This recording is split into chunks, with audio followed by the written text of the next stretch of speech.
King of House of Representative, marami nagsasabi na yung pag-announce daw nyo ay political move para takutin itong mga congressman sa inyong impeachment. Ano pong masasabi nyo dito? Wala akong power. Kung nakikita ninyo ngayon, nag-iisa ako. Ang kasama ko lang yung taong bayan na nagsasabi lumaban ka, na wala ding kapangyarihan. No?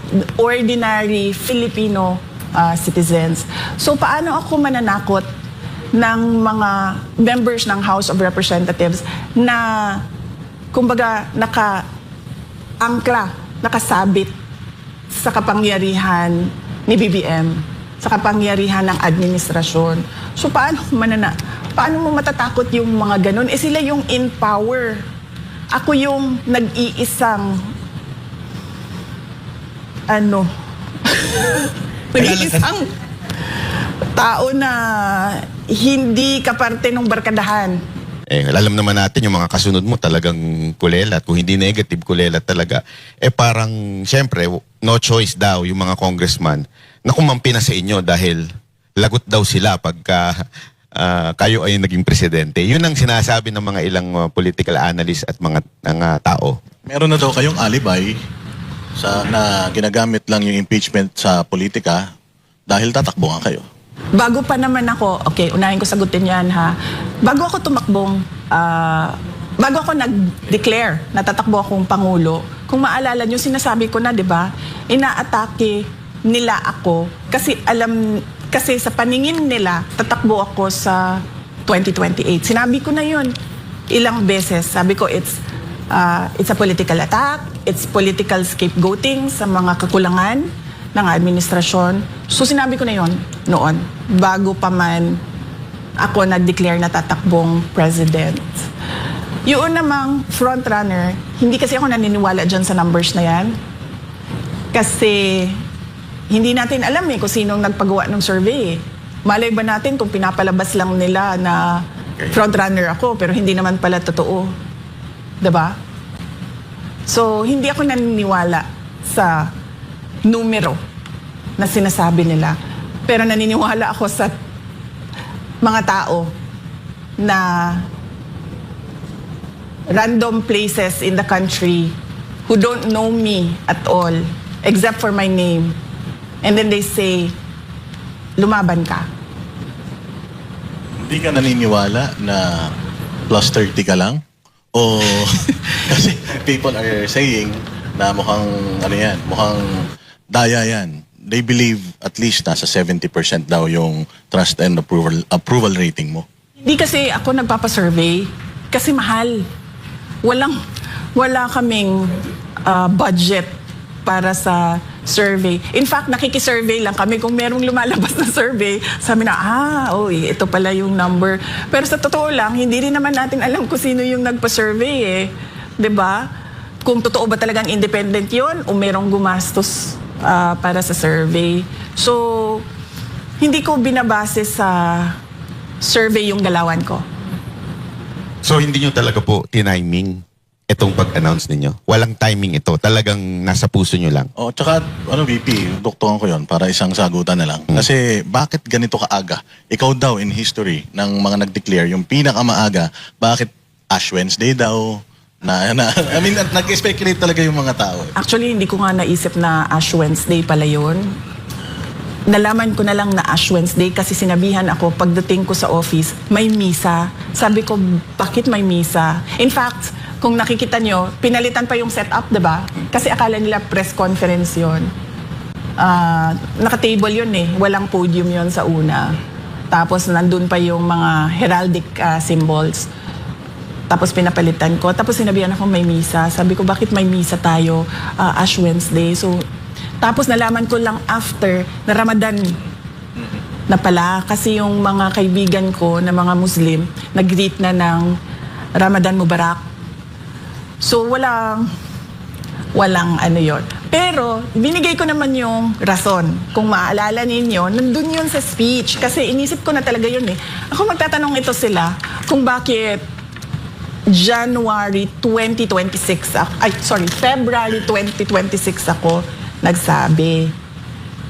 Tapos, Sinabi ko na yon, binigyan ko ng rason para hindi na sila magtanong. Pero nagtanong pa rin pala sila. Sabi ko, madalas, iniiwasan ng mga politiko ang maagang paghayag ng kanilang mga plano upang hindi sila maging target ng pag-atake. Ngunit, matagal nang sinira ng administrasyong ito ang pangalan ko. Kung maalala ninyo, nagsimula yung attacks nila September, October 2023. Matagal na akong inaatake gamit ang buong makinarya ng kapangyarihan mula sa mga scripted na investigasyon na ibinalot sa katagang in aid of legislation, sa pagkidnap ng aking ama, hanggang sa mga samot-saring paratang na pilit nilang inuulit-ulit hanggang magmukhang totoo. So ito yung reason. Di ba yung mga politiko, hindi sila nagde-declare dahil takot sila, habulin sila ng kalaban nila eh. Di ba? Mabinay, sabi nga nila. Oo. Silang mabinay. Oo. Kakasuhan ka, iimbestigahan ka. Eh, ginawa na nila lahat yun eh. Di ba? So ano pa bang i-delay ko sa sasabihin ko na tatakbo akong Pangulo ng Pilipinas? Sinabi ko sa lahat, gagawin ko yon December of 2026. Inagahan ko lang ng ilang buwan. So wala namang kakaiba doon. Nabanggit nyo din po sa inyong speech na humingi kayo ng tawad dahil po sa nailuklok si BBM dahil sa inyo. Dahil po anong specific na sa tingin ninyo talagang hinihingi ninyo aside from sa binanggit ninyo na tawad sa Pilipino? Bakit? Sa tingin niyo po ba talagang kayo ang dahilan ng pagkapanalo ni BBM? Kasi ang pagiging Pangulo, destiny yan eh. Diba? So hindi ko naman masabi na ako yung dahilan ng kanyang pagiging Pangulo. Pero nag-contribute ako sa paghingi ng tulong sa mga tao na iboto si BBM. Kaya madaming beses na rin, tulad ng sinasabi ng mga tao na lumaban ka, madaming beses na rin ako na real talk sa daan na masasalubong ko yung tao, makakasalubong ko yung tao, or kumakain ako, tapos merong kumakain dyan sa ibang lamesa, tapos magpapapicture sasabihin, alam mo, binoto namin si BBM dahil sa iyo eh. Kasalanan mo talaga lahat to eh. Hindi ko na mabilang ilang beses, lalo na sa mga tiga Mindanao. Doon kasi sa unfiltered ang mga tiga Mindanao sa akin. Sobra silang komportable sa akin kasi galing ako doon eh. Laki ako doon eh. Pumunta lang naman ako dito sa Manila para mag-aral, magtrabaho. Pero doon talaga ako lumaki, doon ako nakatira. So, sobrang unfiltered yung mga tao doon. Ikaw ang hinungdan, Inday Sara, sa mga kagubot karon sa ato ang nasod. Kay imuhaming, di kumbinsi nga iboto si BBM. So, Ano po nararamdaman nyo pag kasi nahihiya ako. Nahihiya ako. Nanliliit ako. Hindi ko alam kung paano ako mag-sorry. Sabi ko nga, gusto kong lumuhod, pero wala sa kultura ng Pilipino ang yung lumuhod ka ba? Ang lumuluhod lang kasi tayo sa Diyos eh, 'di ba? Wala sa kultura natin yung parang you grovel at the feet of another person. So gusto ko gawin 'yon sa lahat. Hindi ko rin siya magawa dahil ang dami nun. Ilan yung bumoto sa kanya? 31 million. Sabihin na lang natin, dun, kahit 10 million dun, bumoto dahil sinabi ni Inday Sara na iboto ninyo ito. Hindi ko magawa yun. So yung form of remorse ko, apology ko, is ibigay yung gusto ng mga tao na tumakbo akong pagka-presidente. So, i-confirm ko lang VP. Kasi, ang pagkakaintindi ng mga tao, lalong-lalo na nung mga galit sa'yo sa mga sinabi mo is, ikaw ang reason ba't nanalo si BBM. So, ang sinasabi mo dito is, nag-a-apologize ka for campaigning for BBM. Tama ba? Nag-a-apologize ako kasi inendorso ko siya. Humingi ako ng tulong sa mga tao para siya botohan. Hindi ko sinasabi ako yung rason. Sabi ko nga, destiny ang pagkapangulo eh. Pero nag-contribute ako sa pagbigay ng boto sa kanya. Sigurado ako doon. Kasi ako yung mga kaibigan ko sa Davao. Every time na umuwi ako, sinabi mo kasi na iboto nagtandem kasi kayo lalo na yung mga kaibigan ko sa Davao na wala pa ako sa politika. Bago pa man maging Pangulo ang tatay ko, kaibigan ko na sila. So yun talaga yung, kung meron pang mas real sa real talk, yun talaga yung para ka nang ginulpi sa katotohanan na sinasabi nila. Isa po ba itong dahilan kung bakit kayo tatakbo? Gusto nyong ituwid yung pagkakamali na yun na ikinampanya si Marcos? Yes. Gusto kong ayusin ang mga pagkakamali na ginawa sa bayan natin. VP, natatawa lang ako. Kasi gusto ko lang itanong kasi nung hindi ka tumakbo nung 2022 bilang presidente. So kung meron kang time machine at babalik ka, tatakbo ka bang presidente o magme-mayor ka na lang dahil sa mga nangyayari ngayon? Kung meron akong time machine, pabalik ako, tatakbo akong mayor. Susundin ko yung gusto ko na 3-term mayor ng isang syudad. At anong reason? Yun dahil lang dyan sa yung pangarap na matapos mo yung 3-term? Or dahil sa mga nangyayari ngayon? Dahil kung hindi ako tumakbo, yung mga hiningan ko ng tulong, hindi boboto yun kay BBM. So baka pa natalo siya. So hindi ganito yung inabot ng ating bayan.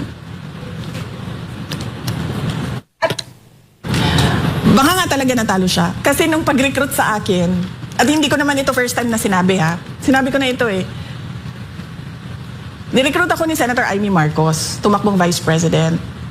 Tinanong ko siya, bakit ako? Sabi niya, kailangan namin ng Mindanao kasi kung wala ang Mindanao, matatalo kami ni Lenny. Sabi ko, Mindanao lang pala yung pinag-uusapan natin dito Ang dami namin tiga Mindanao. Nandiyan si Bato, nandiyan si Bongo, nandiyan si Manny Pacquiao at the time. Sabi ko, ang dami. Sabi niya, hindi, ikaw yung kailangan namin. So, alam nila na hiningi nila yung tulong, kumbaga, para madagdagan yung boto. So, VP, in terms of yung problema na meron tayo ngayon dito sa Pilipinas, do you think kaya mong ayusin yung lala ng problema na ginawa ng administration na to sa Pilipinas? Kaya ba natin makarecover talaga? In 6 years, hindi To turn around a country, you need at least 30 years. So, dapat merong long-term na continuity.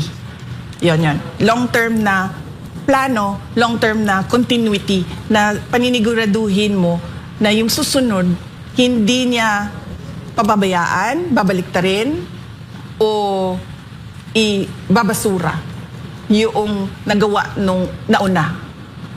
Kasi yun yung sikreto ng pag-unlad Kasi kulang ang 6 years para ayusin ang isang bansa. Minimum of 30 years. Siguro kung parang walang tulugan, wala ng 25 years.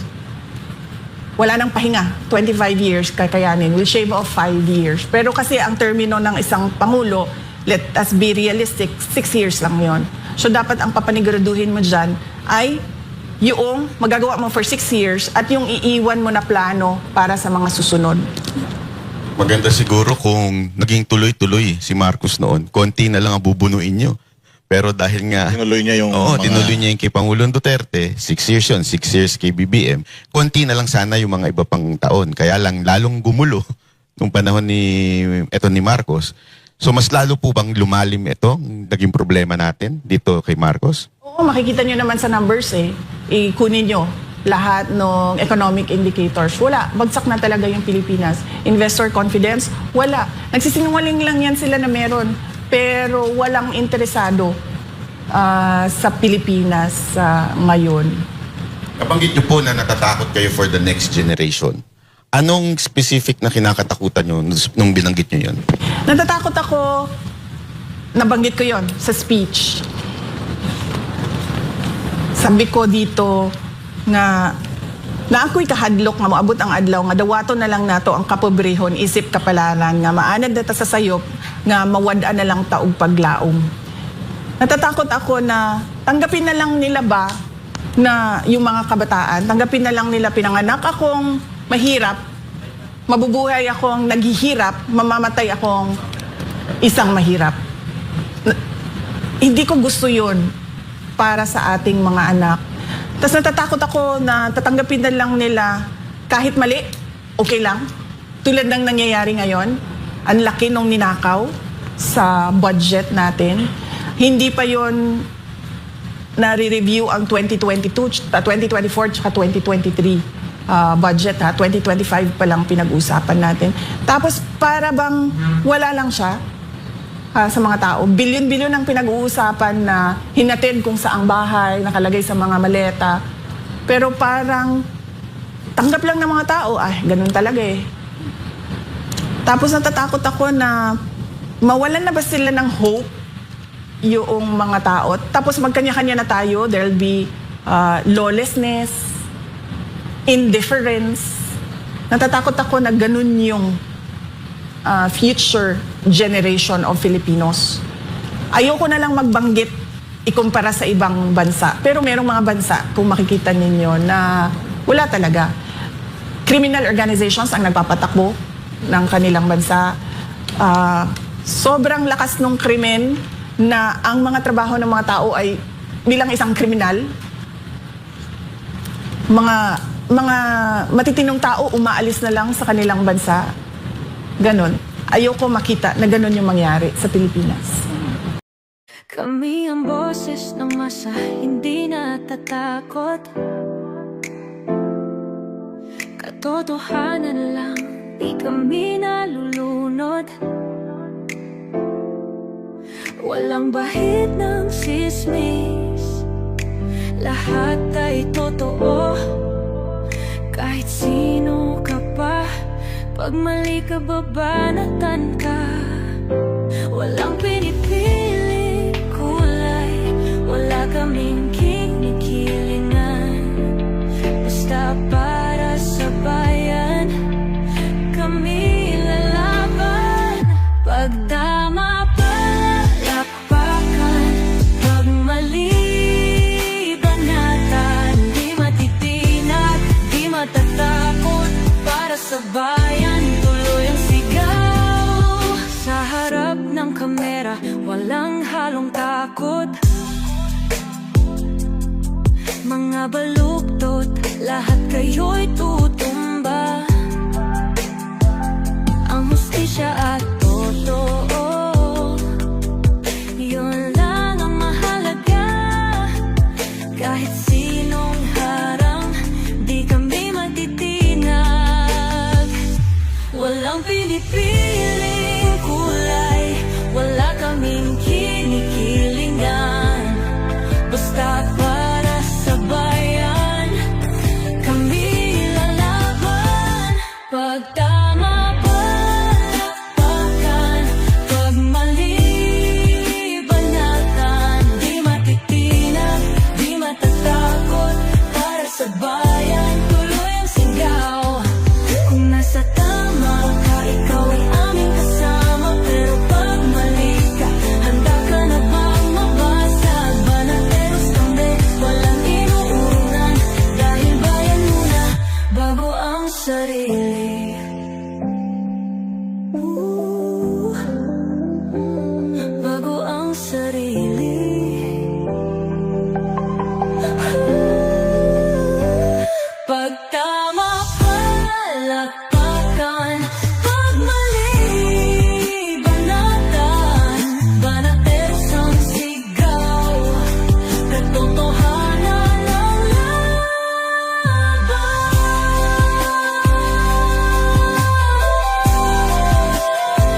sa